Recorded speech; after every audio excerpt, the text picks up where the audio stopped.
A ver, por acá.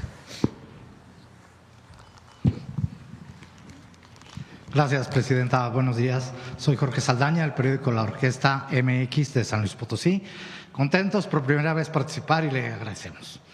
Este anuncio me llama mucho la atención los conceptos de justicia energética y que entiendo tienen una visión social y de oportunidades para los mexicanos y que va de la mano con el desarrollo también de esquemas y de planes de inversión, ¿no? Inversión extranjera.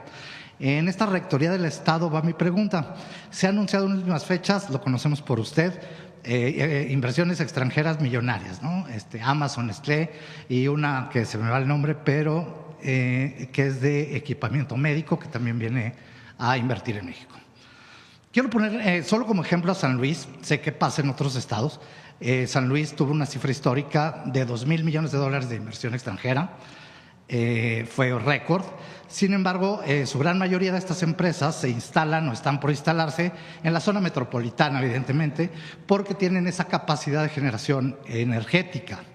En contraste, hay otras zonas, igual en el Altiplano, Potosino, la Huasteca y otros estados, donde no pueden ofrecer estas mismas condiciones y por eso pues, se cierra un poco la oportunidad de que vengan empresas a generar empleo y detonen empleo en esas áreas, ¿no? Mi pregunta va por ahí. ¿Está contemplado en estas leyes secundarias encontrar las vocaciones de cada zona? ¿Habrá una valoración? Y si esto va también de la mano en la inversión de la infraestructura, ¿no? Porque a veces es hasta complicado llegar, ¿no? A los lugares, mucho menos existen las capacidades de voltaje, etcétera, de gas natural, de electricidad. Y bueno, con ello se pierden oportunidades, ¿no? No se tienen las condiciones para dotar de energía y se impide que las empresas se instalen, se quedarían, digamos, fuera de esta paridad de que se trata con estas nuevas leyes secundarias. A mí me gustaría preguntarle si está contemplado y si en los estados como San Luis y como otros, esta justicia y esta nueva rectoría energética que usted está anunciando, pues nos podría dar mayores oportunidades para que no solamente tengan las bondades de materia prima, sobre todo ahora que los migrantes, se espera un regreso de migrantes, pues tengan las oportunidades de emplearse en empresas y en industrias que se puedan colocar no solamente en las zonas metropolitanas, sino también llevarlo al centro, a los centros de trabajo donde más se necesitan. Esa es mi pregunta. A ver, Luz Helena no explicó por qué no ponen la gráfica de la inversión.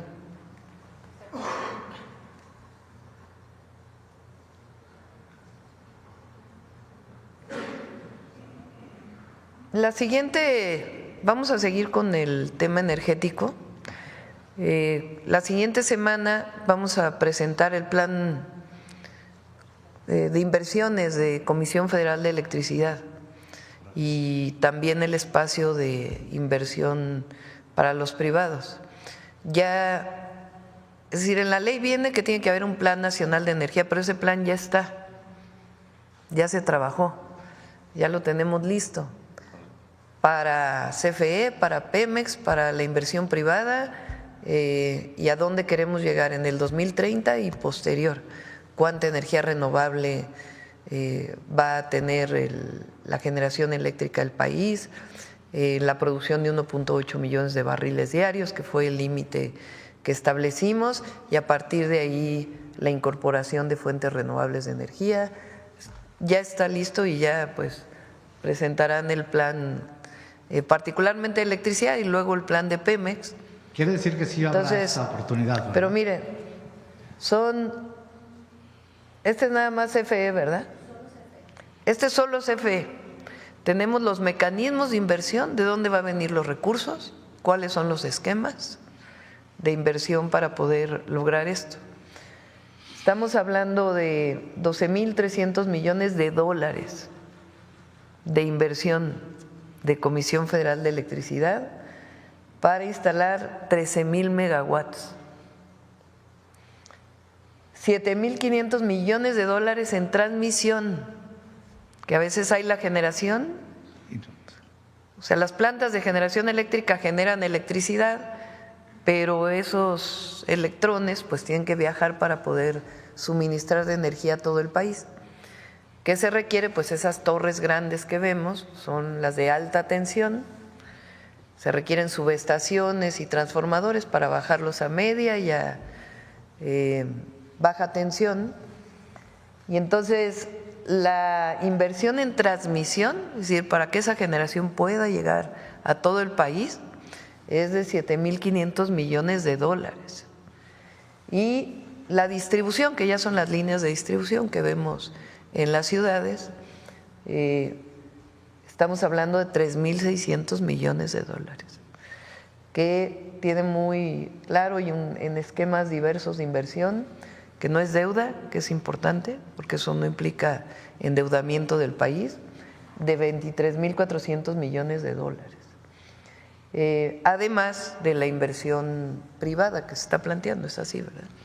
Entonces, contestando a tu pregunta, va a haber electricidad suficiente y la transmisión de esa electricidad para el desarrollo del país.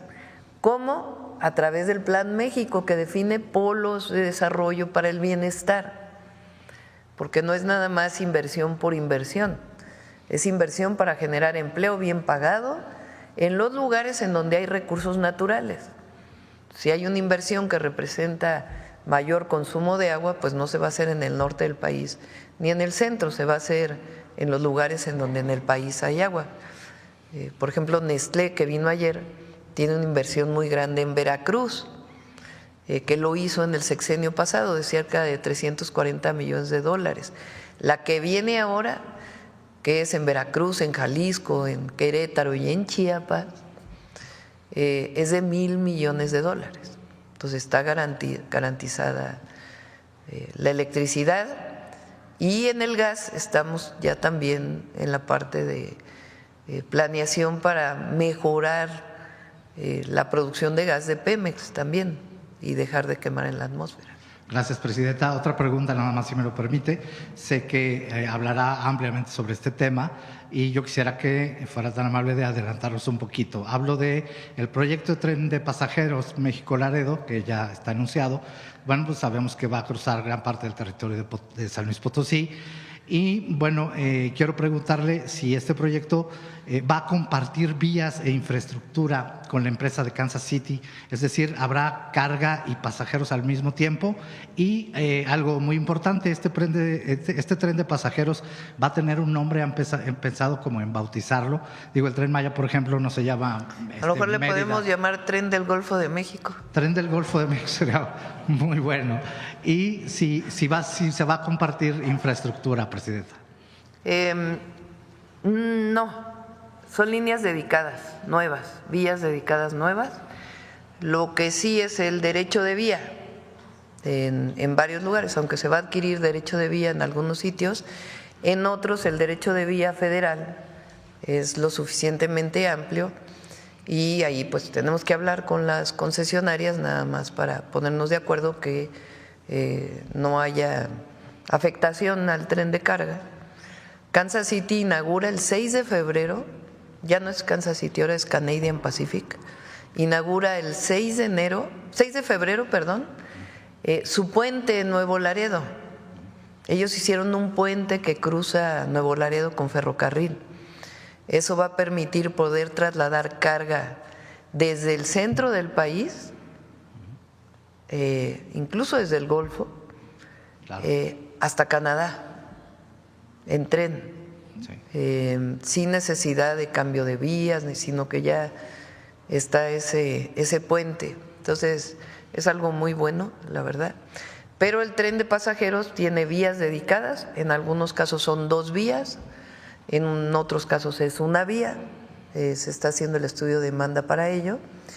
Y como platicamos, vamos a terminar lo más pronto el México-Querétaro, el México-Pachuca, que ese ya no es parte del Nuevo Laredo, y se licita este año, a ver si Jesús Esteban me pasa exactamente la licitación del que va a Guadalajara, que es ya parte del que va a Nogales, y se licita desde Coahuila hasta Nuevo Laredo. Esa parte, los otros 2 lo harían los ingenieros militares y estas otras 2 partes se licitaría para que pueda haber participación de constructores privados, aunque es un tren del Estado mexicano. Del Estado. Iniciaría ya en este y el próximo año, ¿verdad? Este año, en abril. En abril inicia las construcciones del México-Querétaro. Vamos a tardar 2 años, ese es el objetivo. O sea, en 2 años, en el 27, vamos a poder ya viajar México-Querétaro y México-Pachuca. Y los otros se licitan poquito después de abril. O sea, la licitación sale, pero la asignación es más o menos a mediados de año para que ya pueda iniciar sobre junio, julio la construcción de los otros 2 tramos. Última pregunta, rapidísimo, Presidenta. Y eso además sin contar que sigue el tren Maya. El tren Maya, claro. Todavía tienen que llegar trenes de pasajeros para su máximo potencial, como explicó aquí el general Águila el otro día. Inicia la construcción del tren de carga del Maya, que incluye su vía Puerto Progreso, y el interoceánico, que va una parte a Dos Bocas y la otra hasta Guatemala. Entonces, ahí va a regresar de manera muy importante la construcción, porque tuvo una disminución en su participación en el PIB, pues porque se terminaron prácticamente todas las obras estratégicas del presidente, Tren Maya, refinería, etcétera, pero a mediados de este año, junto con la vivienda, de nuevo va a renacer la construcción en el país. Correcto. Ya rapidísimo, última pregunta, Presidenta. En San Luis Potosí, en octubre, el 1 de octubre, Villa de Pozos se convirtió en municipio, creo, quizás pueda estar equivocado, es el más joven de todo el país. Y bueno, los planes de población, los planes de desarrollo en San Luis Potosí coinciden en que es una área muy importante, sobre todo para el desarrollo de vivienda. El 1 de octubre ya se instaló el Consejo Municipal y fue el primer día también que usted toma protesta.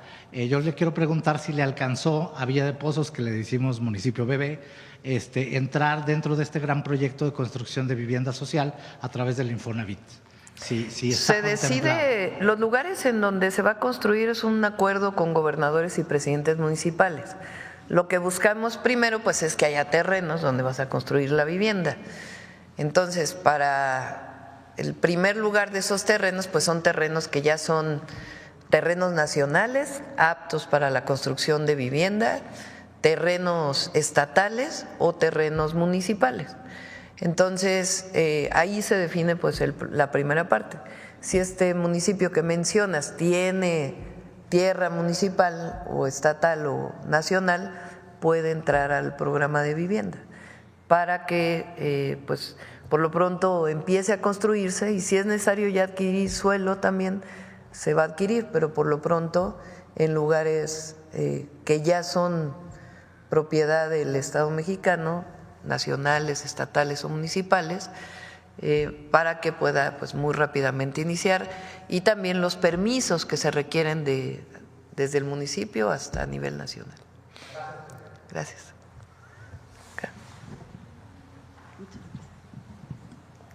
Buenos días a todos, buenos días, Presidenta. Elia Cruz de la Hoguera.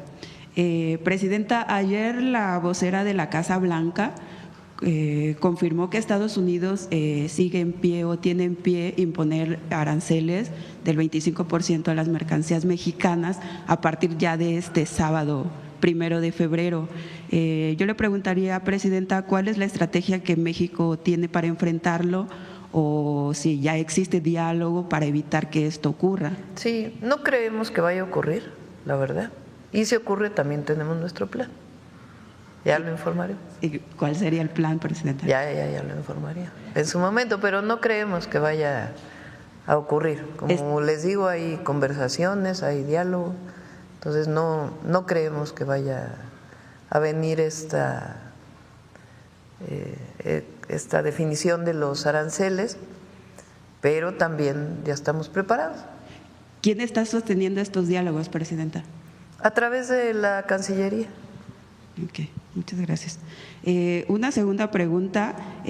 Ayer finalmente la presidenta de Honduras, Xiomara Castro, que también es la presidenta pre tempore de la CELAC, confirmó que se cancela la reunión que habían convocado de forma urgente, una vez que el desencuentro que hubo del presidente de Colombia, Gustavo Petro, con el presidente de Estados Unidos, Donald Trump. Pero en su comunicado la presidenta hace unos señalamientos que me parecen muy relevantes, porque habla de que unos estados miembros de la CELAC se han apartado de ese objetivo común que tenían de unidad. En ese sentido, presidenta, ¿cuál es la posición de México? ¿Por qué se ha pronunciado México por la unidad, o ha sido de los estados que ella señala, que no dice nombres por supuesto, que se han apartado de ese objetivo común?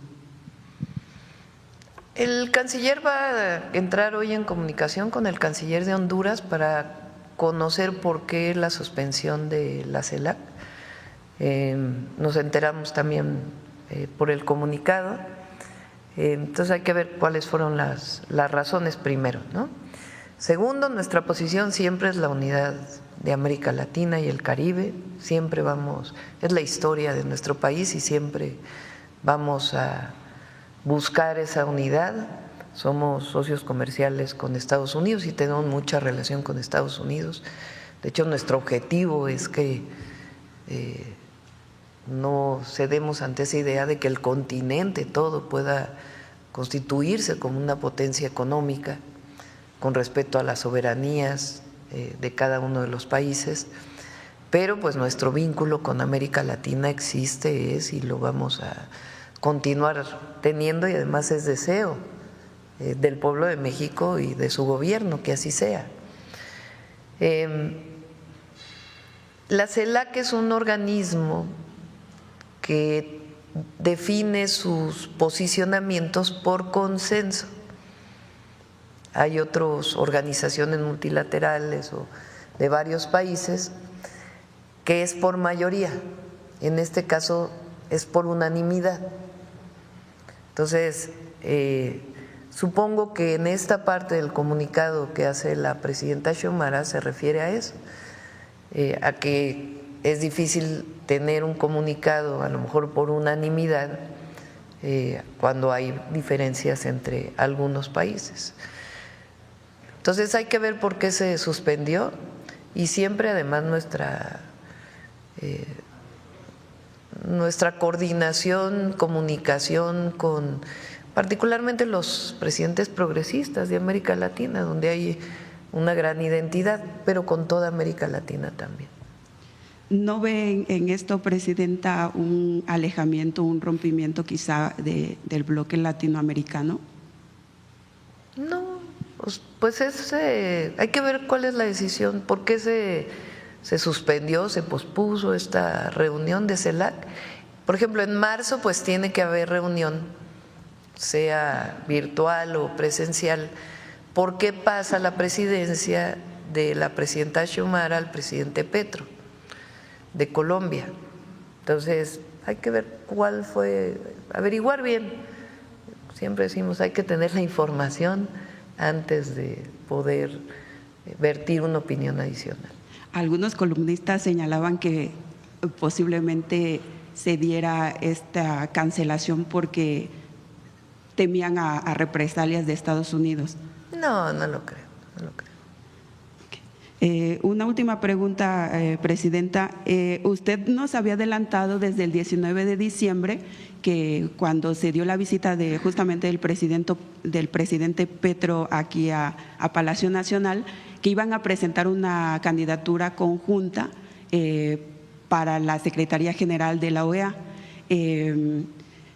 Pero resulta que hasta ahora ya existen dos candidatos, pero solamente dos candidatos a la Secretaría General, que se cambia en mayo, se va Luis Almagro, pero la convocatoria cierra hasta el 3 de febrero, es decir, el próximo lunes, para presentar o impulsar una candidatura a los Estados miembros, México por supuesto. ¿Ya tienen esa candidatura? Usted dijo que iba a ser una mujer. No dijimos que se iba a presentar una candidatura más, sino que tendría que haber un acuerdo para ver a quién se impulsaba, ¿no? Que íbamos a ponernos de acuerdo para ver a quién impulsábamos. Y eso pues lo está definiendo en este momento la Cancillería, hablando con distintos países del continente y del Caribe. O sea que sí sigue en pie antes del 3 de La idea es que febrero, nos pongamos de acuerdo a quién se va a impulsar. Ese es el objetivo. Todavía no tienen un Se perfil está definido. en diálogo con los distintos países. Ok, muchas gracias. Hasta ahora hay 2 candidatos, porque se tienen que conseguir pues la mayoría de los votos de los países que forman parte de la OEA. Entonces se está buscando pues quién podría representar mejor.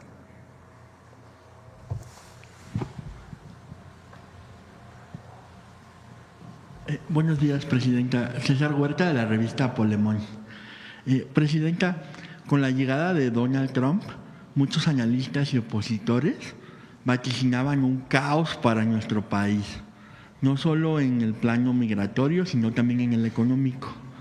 Auguraban una depreciación del peso y una caída del mercado mexicano, pero eso no ha pasado.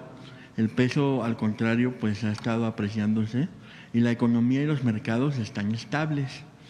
¿Qué piensa de esta estabilidad y fortaleza mostrados por nuestra economía? ¿Y qué le respondería pues a estos comentócratas que auguraban y auguran algunos todavía hoy un caos para México con la llegada de Trump a la presidencia de Estados Unidos? No,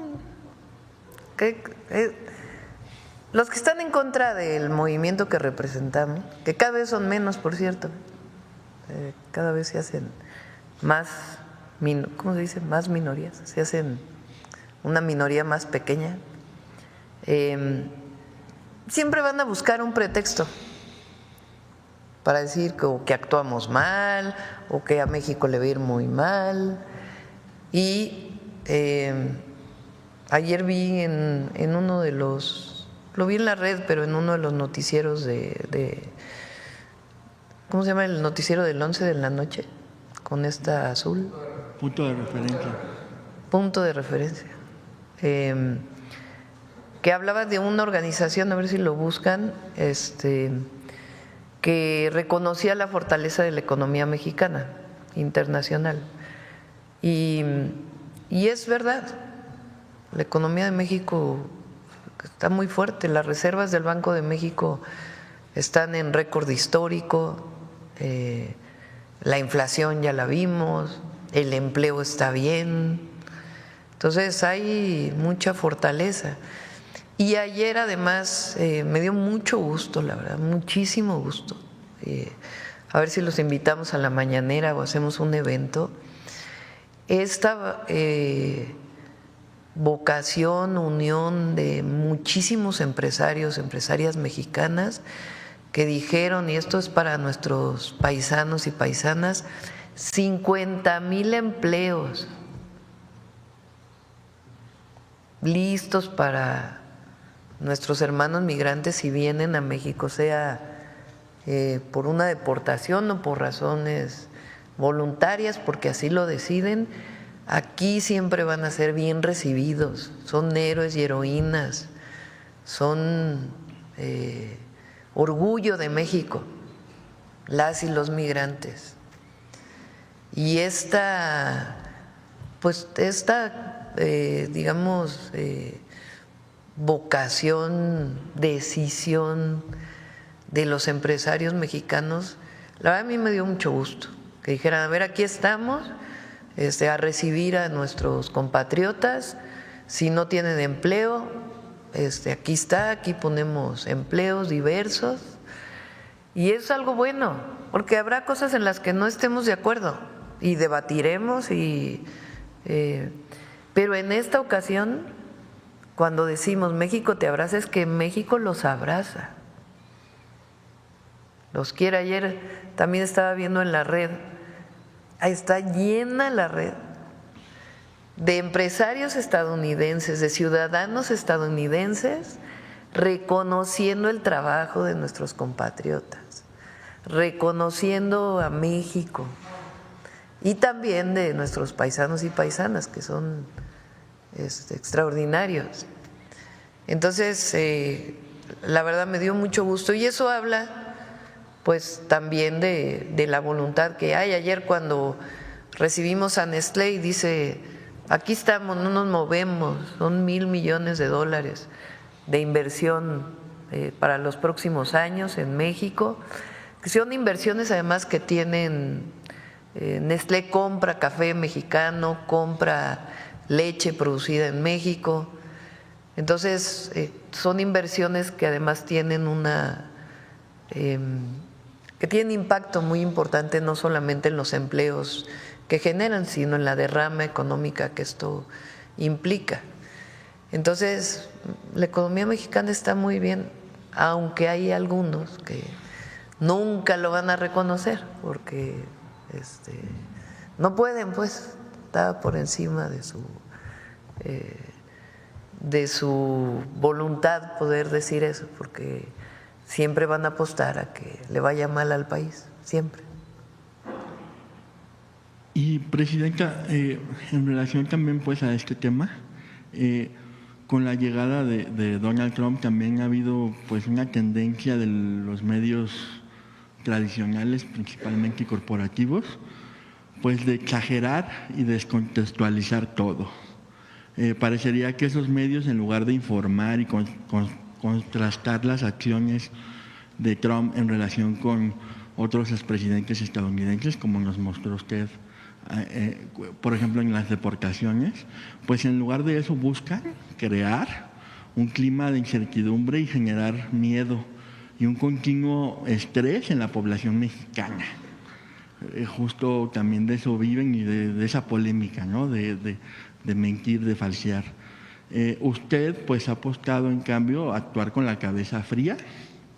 ¿Y qué mensaje le daría a todos los mexicanos que al estar en contacto con estos medios alarmistas, principalmente en la televisión, pues se sienten estresados y tienen incertidumbre sobre lo que sucederá en nuestro país en el futuro? A nuestros compatriotas que están allá, los paisanos y paisanas, que sepan que estamos con ellos, que ahí están los consulados y la red de abogados que abrimos, que si vienen a México aquí serán siempre bien recibidos. Por supuesto, no estamos de acuerdo con llamarle a un migrante delincuente, tampoco estamos de acuerdo con redadas que se hacen. Y nosotros en la defensa de nuestros compatriotas en cualquier lugar donde se encuentren, y en particular en este momento en Estados Unidos. Fíjense, ayer se abrió una polémica sobre Google. A ver si pones lo que dice Google ayer, porque ya decían que ya se había cambiado el nombre de Golfo de México, ¿no? Entonces Google, y yo también dije, a ver si lo ponen, está en inglés y en español. Hemos recibido algunas preguntas sobre los nombres en Google Maps. Tenemos una práctica de larga data de aplicar cambios de nombre cuando se han actualizado en fuentes gubernamentales oficiales. Para las características geográficas de los Estados Unidos, este es el momento en que se actualiza el sistema de información de nombres geográficos. Creo que está mal traducido. Esto ocurrirá en el momento, ahí hay una mala traducción. Esto ocurrirá en el momento en que GNIS, que es una institución del gobierno de Estados Unidos, cambie el nombre. Entonces no ha ocurrido. Por cierto, les informo que estamos redactando a través de Cancillería una carta a Google, porque ya lo vamos a explicar aquí mañana, cómo se componen los mares, qué es plataforma continental, qué es zona económica, porque tienen diversos. De hecho, hoy el almirante nos estaba explicando en el gabinete de seguridad, es mar territorial, zona contigua, zona económica exclusiva y mar internacional.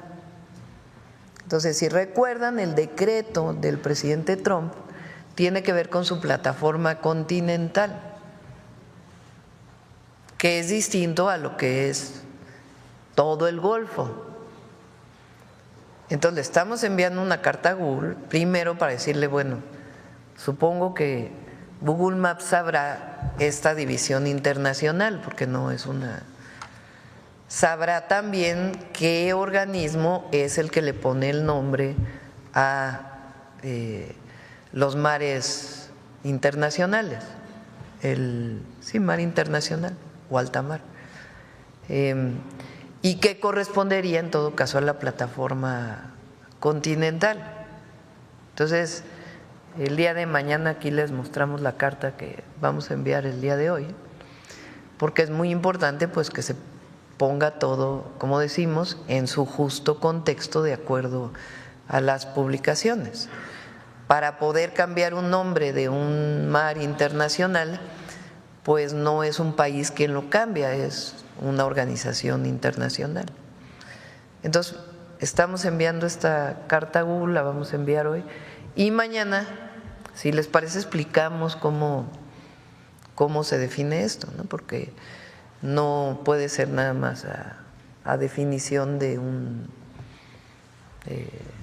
país, sino pues un país tiene sobre su territorio, no sobre la parte que es mar internacional. Y recientemente salió un artículo ahí de hecho ustedes lo preguntaron, en un medio inglés, ¿no? De Telegram, que decía que para ellos sigue siendo Golfo de México, ¿no? Entonces, es importante para que se aclare, porque Google decía, bueno, es que, por ejemplo, el río Bravo, nosotros le llamamos Río Bravo y ellos le llaman Río Grande. Ahí pues hay una nomenclatura distinta, pero aquí pues hay aguas internacionales que tienen un nombre y compartimos plataformas, zonas económicas con Cuba, México y Estados Unidos, en el caso del Golfo de México. Entonces es importante que se conozca y que se explique bien. Presidenta, y por último, preguntarle, después de años de declive en la producción de gasolinas con los gobiernos neoliberales… Y por cierto, también le vamos a pedir que América Mexicana aparezca, que cuando uno ponga América Mexicana aparezca el mapa de América Mexicana. Sí. Después de años de declive en la producción de gasolinas con los gobiernos neoliberales, Presidenta, pues ayer se informó que Pemex logró en el 2024 un muy buen desempeño con un crecimiento aproximado del 12.8%. Este repunte, ¿qué impacto tiene, Presidenta, en la soberanía energética de nuestro país? Y por otro lado, pues, ¿qué mensaje le daría a quienes criticaron y hasta se burlaron de la estrategia de rescate de Pemex emprendida por el expresidente López Obrador y que pues ahora, como bien vemos, usted ha continuado y fortalecido? Si les parece, el próximo miércoles hablamos de electricidad y el otro miércoles hablamos de petróleo, porque vale mucho la pena que se conozca lo que se hizo en el periodo del presidente López Obrador y lo que vamos a hacer nosotros en los próximos años. Es un fortalecimiento de Pemex muy importante en todos sentidos, en la producción de petróleo, que es una de sus funciones, en la refinación, en la recuperación de la petroquímica y la producción de fertilizantes, Pemex va a participar en el Parque de Economía Circular que vamos a instalar en Hidalgo, que es muy importante porque es, digamos, una nueva visión de la parte sustentable de Pemex.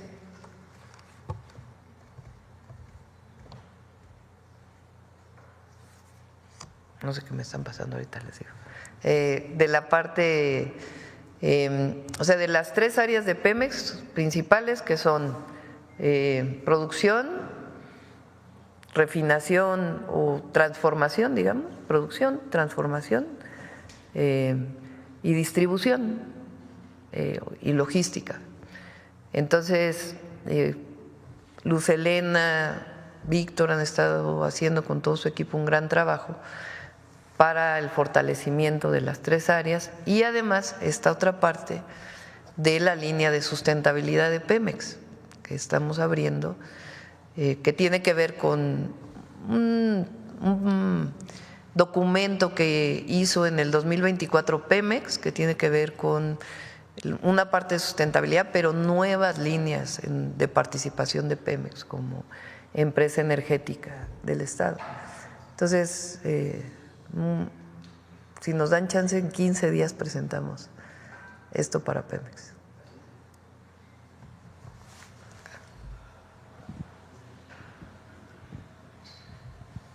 Buenos días, Presidenta. Santiago de Llano, de Ecos Media MX. Aprovecho para felicitarla, a su equipo, a la directora y director por este gran logro de devolverle al pueblo de México pues lo que es de ellos. Y pues estoy seguro que le agradecen como yo le agradezco. Presidenta, mi primera pregunta es, este año es clave para consolidar la estrategia de soberanía energética y digital en México. CFE enfrenta el reto de expandir su servicio de Internet para garantizar conectividad en comunidades marginadas, mientras que Pemex sigue fortaleciendo su producción y refinación para alcanzar la autosuficiencia energética. ¿Cuáles son los principales retos y objetivos que su gobierno ha definido para CFE en materia de Internet y para Pemex en el fortalecimiento de su producción y refinación durante este año? CFE tiene una parte de desarrollo de Internet y tiene otra parte que está vinculada con la empresa Altán, que viene desde el gobierno del presidente López Obrador. Entonces, va a avanzar. Además, el Internet también es reconocido hoy en la Constitución, es parte de las reformas que se presentaron. Entonces, también si quieren el próximo miércoles que hablemos de CFE, metemos esta parte de Internet para todos, que es muy importante. Y ahí va a participar también la Agencia de Transformación Digital en este proceso. CFE ayer me lo presentaron, el proyecto de justicia energética, que tiene que ver, pues obviamente, con que no haya aumento de tarifas en términos reales, tiene que ver con la electrificación. No sé si quieran platicar lo que Emilia en Durango, lo que están haciendo a partir de la visita. Electrificación y un programa especial para estufas de leña, que también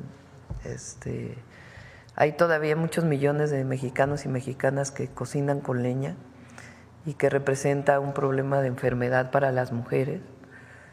Yo también hace ya un buen rato nos dedicamos a ello y ahora estamos recuperando ese programa como parte de la justicia energética, y otra parte tiene que ver con paneles fotovoltaicos en las zonas más de mayor temperatura, que representan tarifas muy altas, en el norte particularmente del país, por el uso de aires acondicionados. Entonces también tiene que ver con la promoción de paneles fotovoltaicos en viviendas.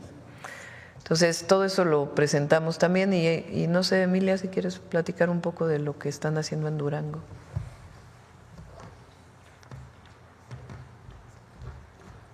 Con permiso.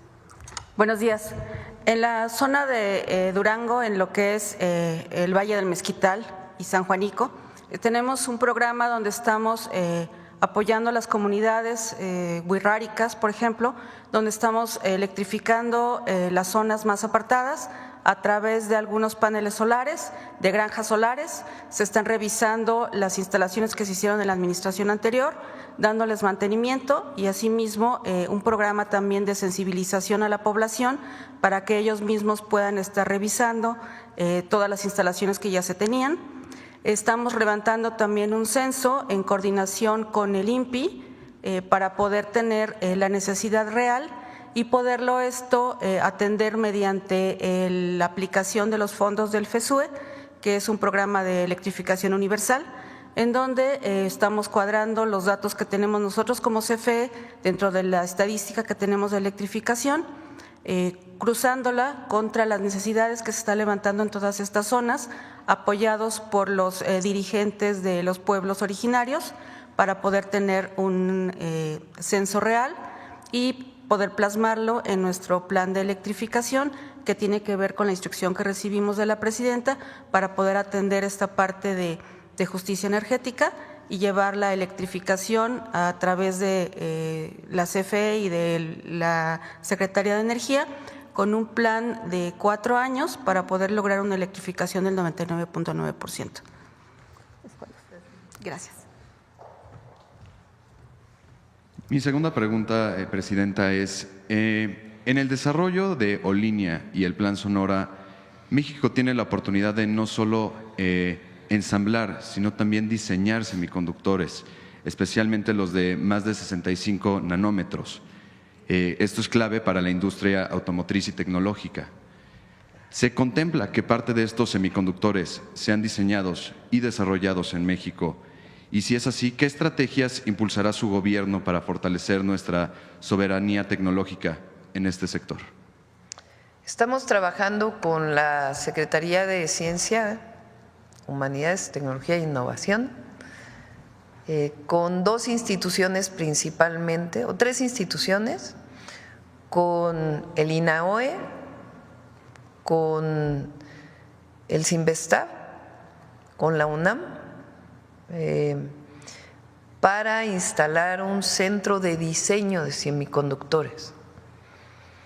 Este centro de diseño de semiconductores tiene el objetivo de diseñar, tal cual lo dice su nombre, semiconductores para la producción nacional. Ya en su momento que esté el diseño, que esté patentado, pues con su vínculo con con empresas privadas o públicas.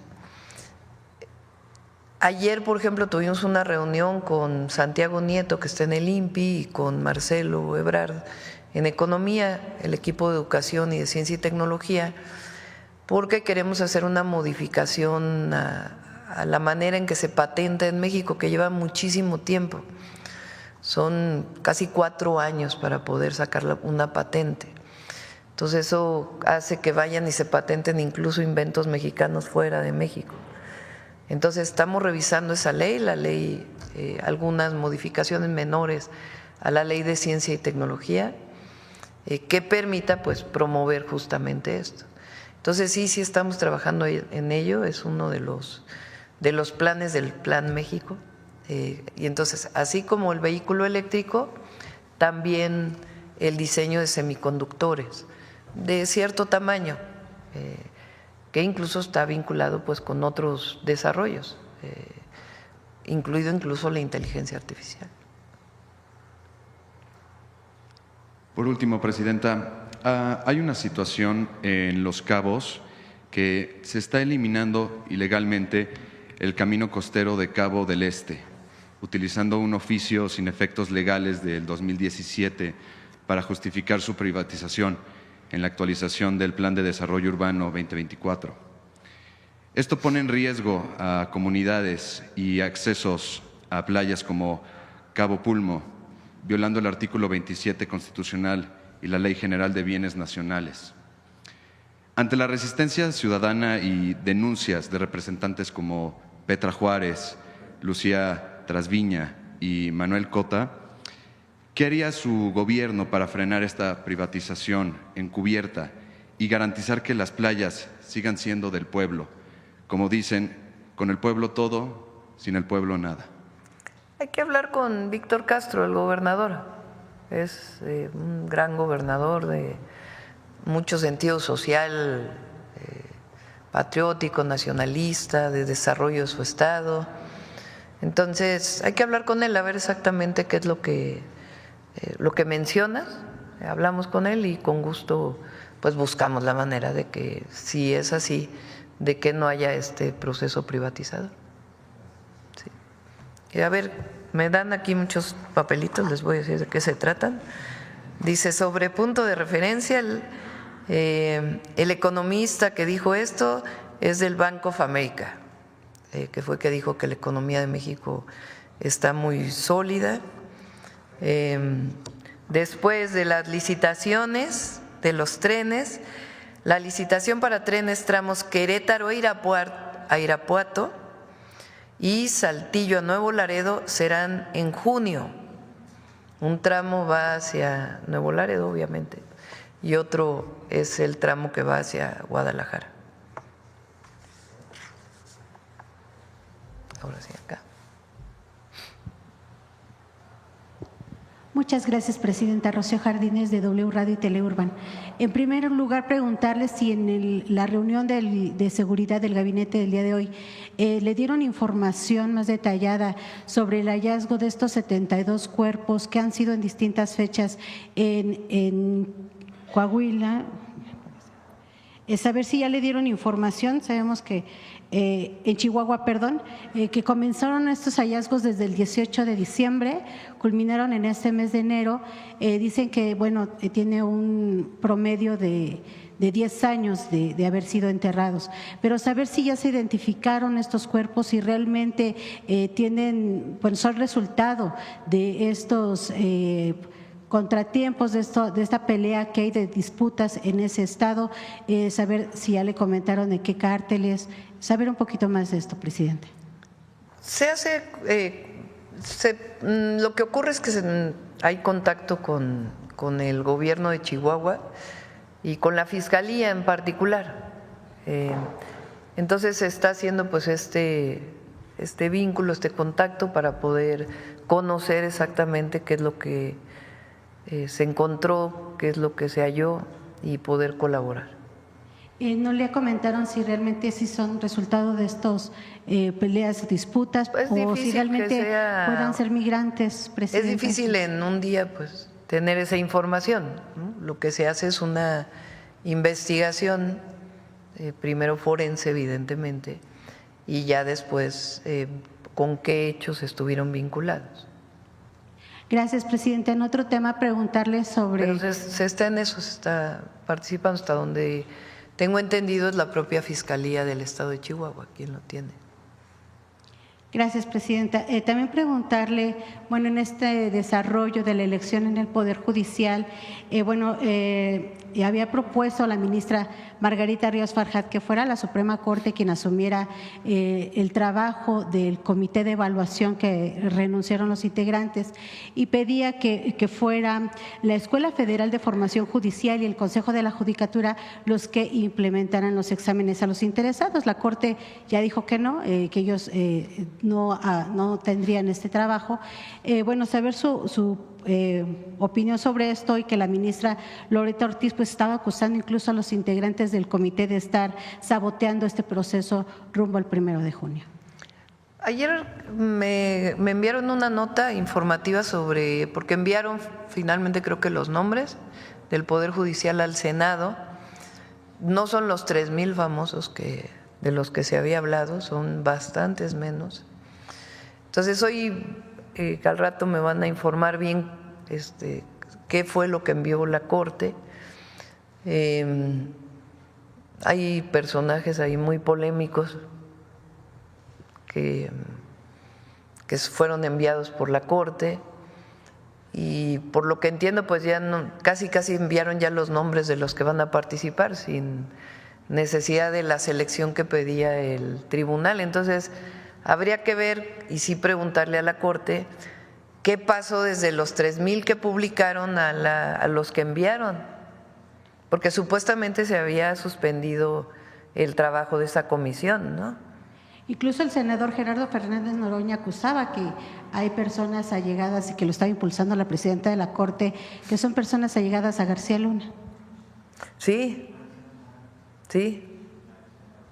Entonces, por eso digo que primero hay que informarnos bien, como siempre, y después, pues que la Corte explique, o la comisión, aunque ya renunciaron, cuando en realidad ya no tenían trabajo, pero que están obligados a la información pública de cómo fue que pasaron de 3,000 al número de nombres que enviaron. ¿No que ya no estaban trabajando? Entonces, ¿qué fue lo que pasó para que enviaran estos nombres, ¿no? Y bueno, ya lo que decida ahí el Senado. Pero bueno, vamos a ver el día de hoy toda la información y explicación a la Corte.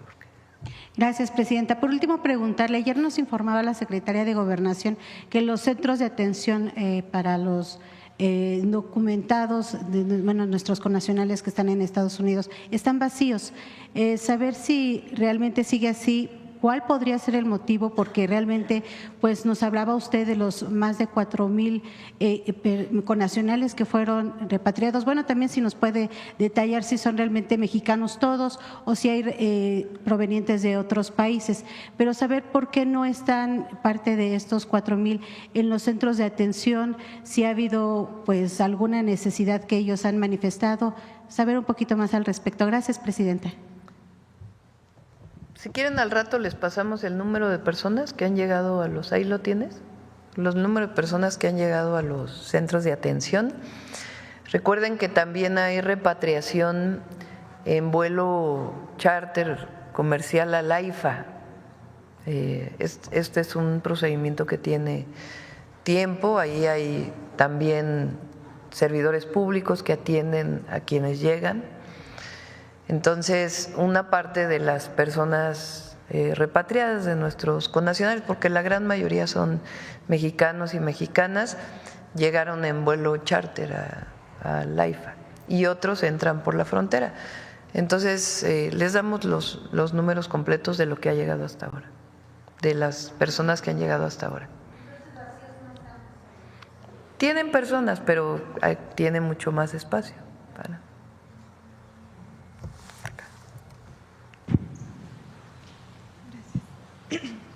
Buenos días, presidenta. Aurora Castillejos, Canal 14 SPR, también Altavoz Radio.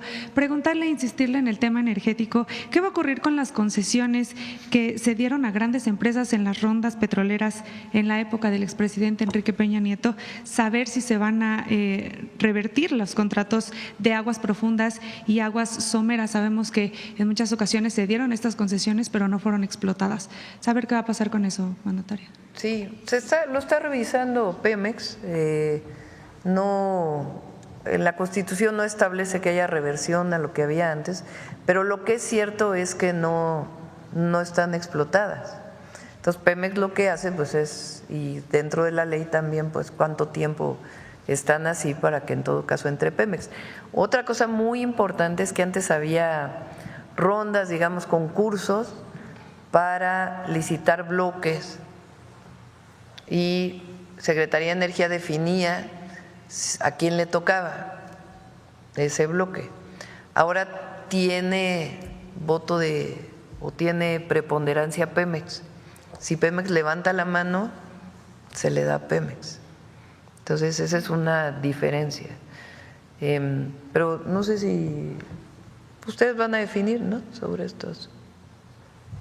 Bien, gracias. Además, preguntarle en el caso de CFE, ¿qué ocurrirá con el proceso acelerado de privatización también que se le dio a esta empresa? No, pues ese se paró desde la administración del presidente López Obrador y ahora pues se va a fortalecer. Es que, miren, Salinas de Gortari dividió Pemex en subsidiarias.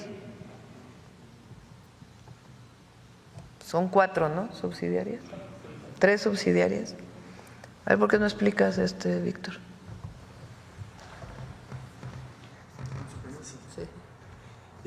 Sí, Petróleos Mexicanos fue dividido en 3 subsidiarias: exploración, producción, transformación industrial y logística. Y además tenemos 40 empresas filiales y 10 participadas, con un total de 50 empresas externas al cuerpo fundamental de la empresa, digamos.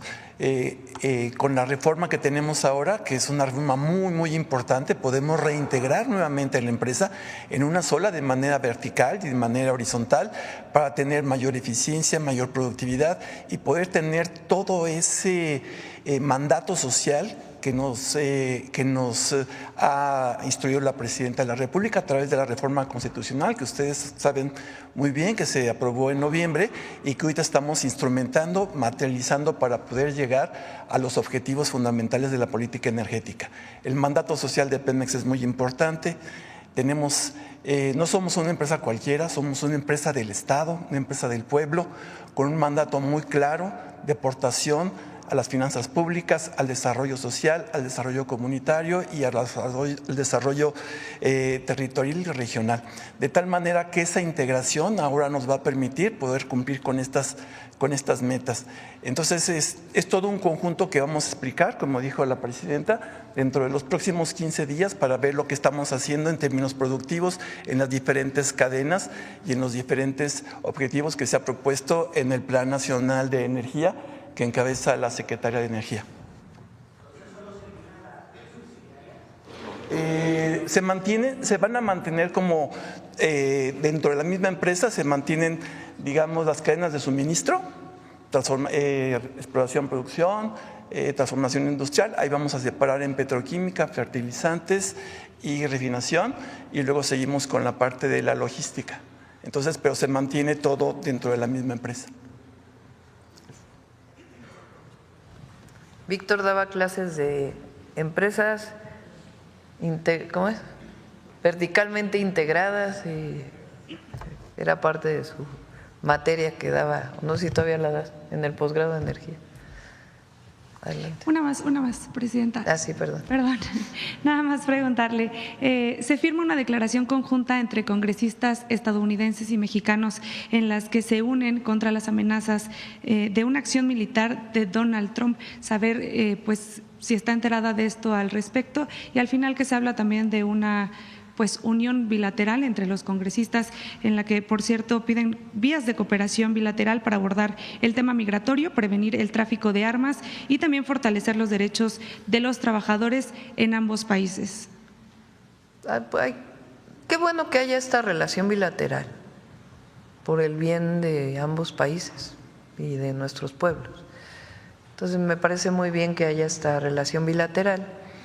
Yo no veo una intervención, la verdad, pero también está bien, pues, que se manifiesten los congresistas a este respecto, que es muy importante, la defensa de la soberanía o de las soberanías.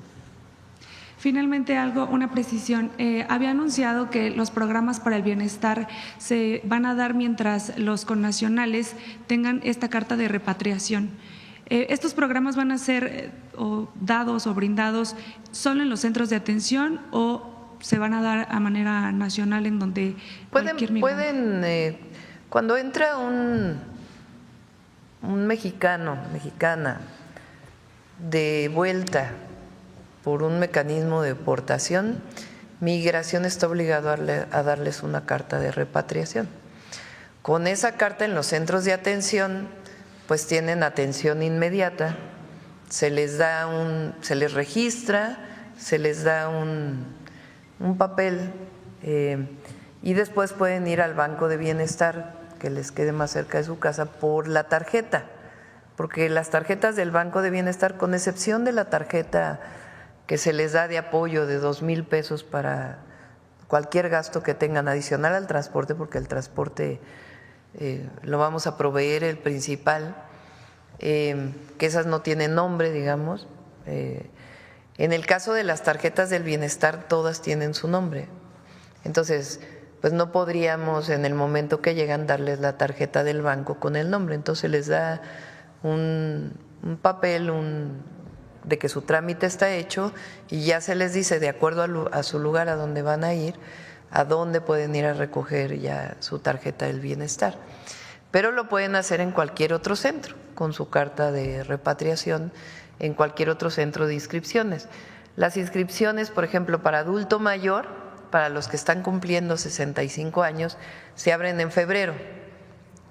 Ahora se están dando ya las tarjetas de los que en el último semestre cumplieron 65 años.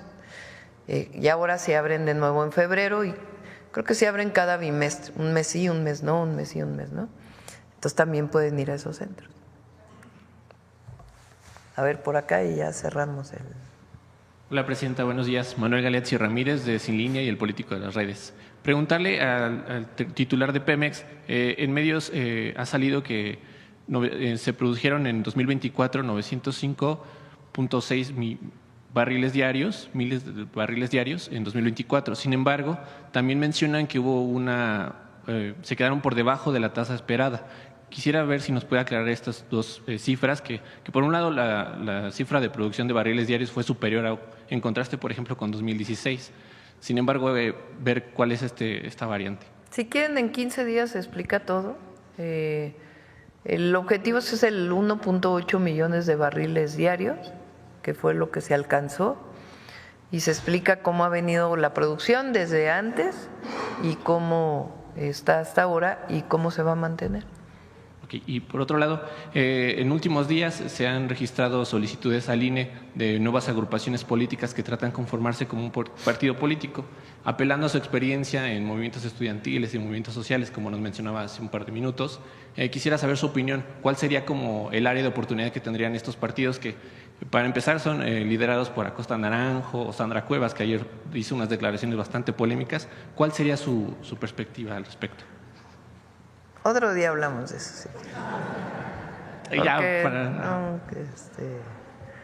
primero tienen que cumplirlas.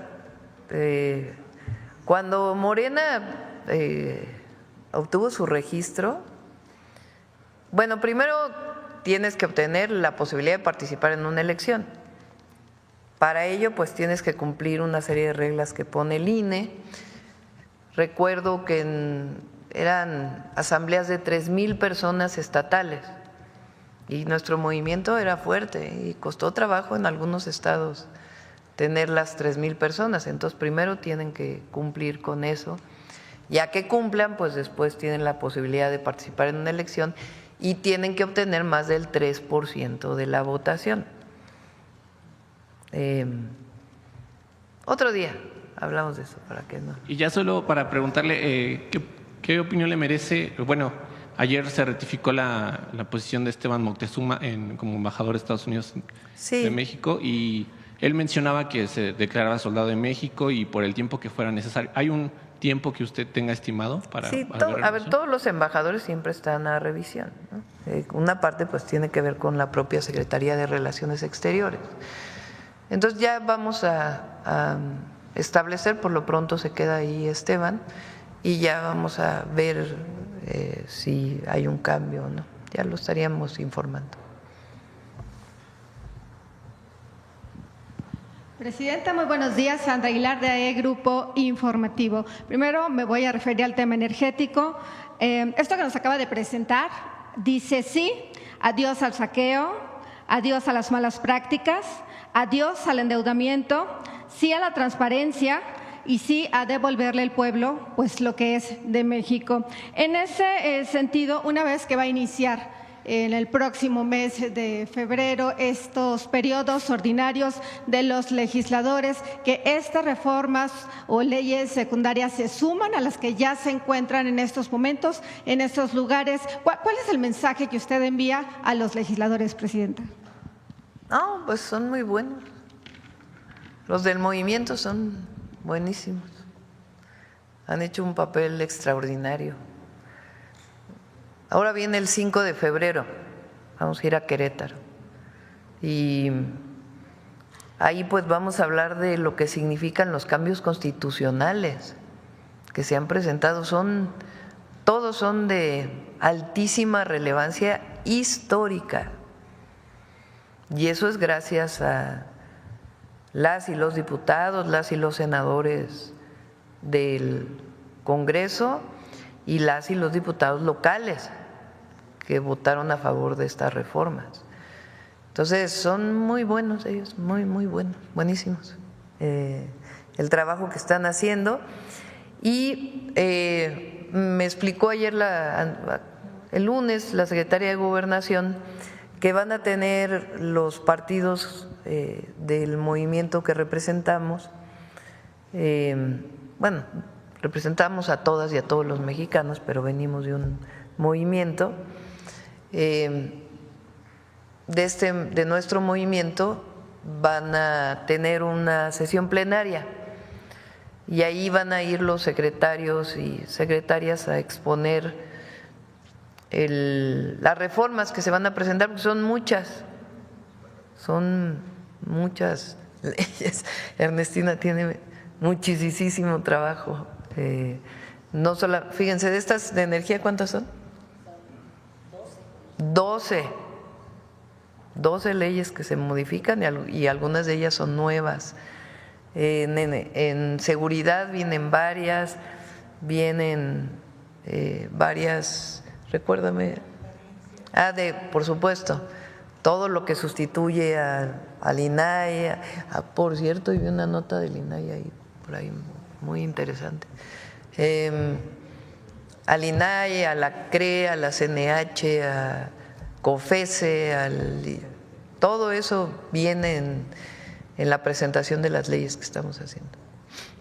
Bien, en otro tema, Presidenta, no solamente va a devolver pues estas instituciones, estos organismos al pueblo de México, también pues da respuesta a un reclamo que tuvieron los productores, inclusive desde que usted estuvo en campaña. Y me voy a referir al tema o al estado de Tamaulipas, que en efecto no había tenido oportunidad, hoy se lo comparto, en el tema de la tecnificación del distrito de riego 026. Esta gran inversión que se ha hecho a este estado de 4,000 o al menos de 4,100 millones de pesos, pues con ello se pretende que se llegue nuevamente a ser un referente en el tema agrícola para los estados del norte. Han participado instancias como la CONAGUA, la Secretaría de Recursos Hidráulicos de Tamaulipas, la Secretaría de Agricultura y Desarrollo Rural, y en ese sentido pues son buenas noticias para Tamaulipas. Esto conforme a ese Plan Nacional Hídrico que usted ha presentado y que bueno, usted recordará que yo le pregunté que era un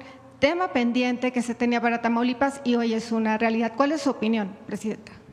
Es el distrito de riego y algunas obras estratégicas, presas. Hay varios proyectos para Tamaulipas. El gobernador tiene la idea de poder llevar agua del Pánuco inclusive, pero se está evaluando ese proyecto, a ver si su viabilidad, su costo, etcétera. Pero lo importante pues es que Tamaulipas tenga agua para riego. Tamaulipas pues perdió mucha de su producción, primero por todo el periodo neoliberal, pero además porque por razones climáticas y también otros temas con estados vecinos, dejó de recibir agua para una zona muy productiva. Entonces la idea es que el agua que se va a ahorrar del distrito de riego pueda ser utilizada para ampliar, para mayor para ampliar los distritos de riego, para mayor superficie de riego y también para consumo humano. Sí, solamente el dato final, compartirle que era al menos no se veía una inversión de ese tipo desde hace algunos 70 años. Finalmente, Presidenta, permítame insistir en los temas de las fiscalías. Evidentemente, pues el poder sigue permeando en las diversas fiscalías de diversos estados. Aquí hemos sido pues testigo y hemos compartido, no solamente yo, más compañeros que siguen estas malas prácticas y quisiera decir que solo ocurre con las mujeres, pero lo cierto es que no. Nos comparten uno de los temas pues delicados. No se trata de decir nombres, no se trata de decir apellidos, pero sí quiero compartirle que bueno, pues se tiene pues puesta toda la confianza en la nueva fiscal de la Ciudad de México, en donde ella a través inclusive de sus redes sociales ha compartido que bueno, va a permanecer siempre. Tiene la vara muy alta del anterior fiscal. Bueno, ¿qué le podemos decir? No, es muy buena Berta, la verdad. Buenísima.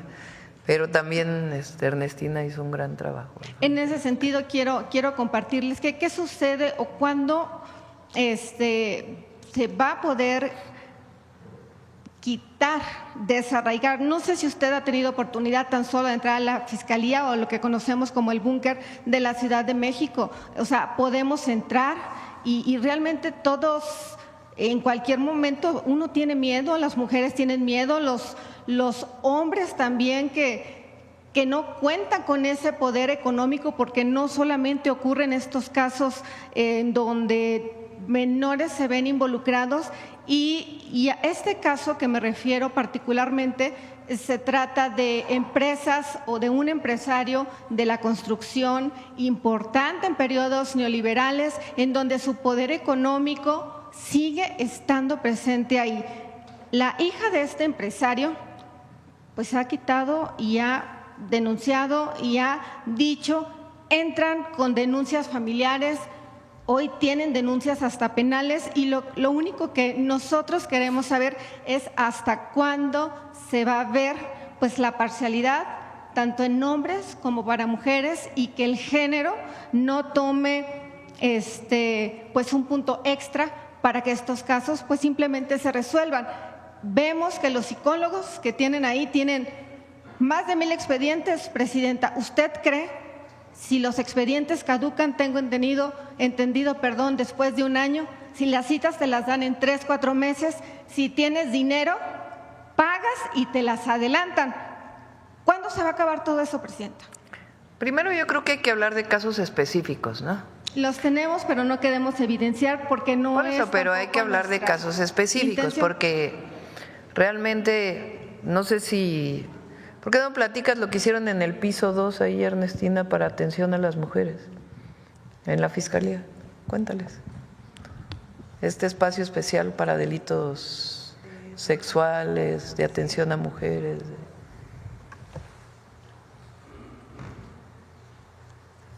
Ya no es fiscal, pero… Gracias, Presidenta. Bueno, lo que hicimos es que esperemos que continúe profundizándose. Efectivamente, como todo el mundo se enteró, hicimos una reestructuración interna de la Fiscalía para que, entre otras cosas, especializar en determinados delitos. En el tema de apoyo a las mujeres, fue una coordinación especial que se hizo especializada en investigación en delitos contra las mujeres. Entre ellos, en esa coordinación se encuentra la especializada en feminicidio, se encuentra la especializada en adolescentes, en niños y niñas, en violencia familiar y sexuales. En el tema de la Fiscalía de Atención a Delitos Sexuales, hubo toda una reestructuración física, incluso en el búnker, primero para evitar que posibles agresores y víctimas pudieran incluso encontrarse. Hay salas dentro de, debo decir, muy dignas, y dentro de la austeridad, pero muy dignas, en las que se atienden, por ejemplo, a los niños y las niñas con un instrumento que permite que los psicólogos puedan entrevistar a través de un personaje tipo cómic, ¿no? Puedan permitirle a los niños hablar, que de otra manera sería muy complicado. Entonces hay una serie de cosas que se hicieron de manera muy concreta, en el que ha habido resultados en la Fiscalía en ese sentido. Es eso, Presidente. Solamente, Presidenta, decir que no… Ahí en los casos donde hay corrupción, no, es que se denuncien, que se presenten, y si los quieren presentar aquí, no abiertamente, que nos los entreguen aquí a Atención Ciudadana para que podamos darle cauce, apoyo a las víctimas. Siempre vamos a apoyar a las víctimas, pero sí es importante pues que se digan los casos específicos, porque así como hay instituciones, todas las instituciones, siempre hay personas honestas que hacen su trabajo. Entonces, nosotros queremos agradecer, particularmente yo quiero agradecer el apoyo que nos ha brindado, porque en efecto, Presidenta, sí nos brindan la atención, sí dan un seguimiento, pero para serle honesta, cuando se pone complicado los casos, hasta ahí quedan. Solamente preguntarle si a usted pues le dan, pues no un checklist, sino más bien un informe, para que usted solamente tenga esa radiografía, esté enterada, y que usted, que tiene el acercamiento con todas estas instancias, en ese sentido pues pueda poner ese granito de arena, así como nosotros como medio hacemos lo propio. Eso sería todo y le agradezco. Gracias. Buen día.